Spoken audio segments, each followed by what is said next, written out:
Hello my sweet and lovely viewers. তো কেমন আছো তোমরা সবাই? আশা করি প্রত্যেকে অনেক অনেক ভালো আছো। আজকে আমরা চলে এসেছি নতুন আরও একটি ইনফরমেটিভ ভিডিও নিয়ে। তো আজকের ভিডিওতে আমরা কথা বলবো থ্রু আউট প্রেগনেন্সিতে FHR অর্থাৎ ফিটাল হার্ট রেট বা BPM বিপ পার মিনিট কত হলে গর্ভের সন্তানটি পুত্র আছে বলে মনে করা হয়। তো সেই বিষয়ে আজকের আলোচনা প্রথম থেকে শেষ পর্যন্ত পাশে থাকতে হলে অবশ্যই চ্যানেলটিকে সাবস্ক্রাইব করে রাখতে হবে, কারণ এই ধরনের প্রেগনেন্সি রিলেটেড নানান ভিডিও কিন্তু এই চ্যানেলে আপলোড করা হয়ে থাকে। তো থ্রু আউট প্রেগনেন্সিতে 3 থেকে 4 বার কিন্তু আলট্রাসাউন্ড করা হয়।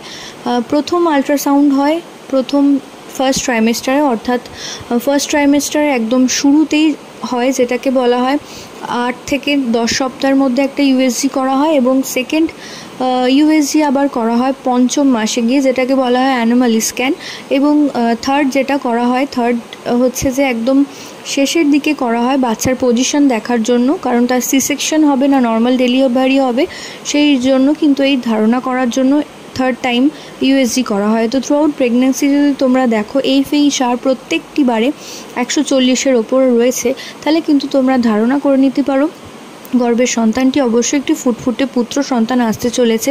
কারণ গর্ভে ফুটফুটে পুত্র সন্তানেরা থাকলে কিন্তু তারা সুপার অ্যাক্টিভ হয়, সেই কারণে BPM বা ফিটাল হার্ট রেট কিন্তু 140-এর ওপরে আসাটা স্বাভাবিক। তো তোমরা যদি দেখো থ্রু আউট প্রেগনেন্সিতে BPM বা FHR 140-এর ওপর রয়েছে, তাহলে তোমরা ধারণা করে নিতে পারো গর্ভের আগত সন্তানটি একটি ফুটফুটে পুত্র সন্তান আসতে চলেছে। তো আশা করছি ভিডিওটা তোমাদের কাজে আসবে। প্রত্যেকে ভালো থেকো, সুস্থ থেকো, কামনা করে ভিডিও এখানেই শেষ করলাম। নমস্কার।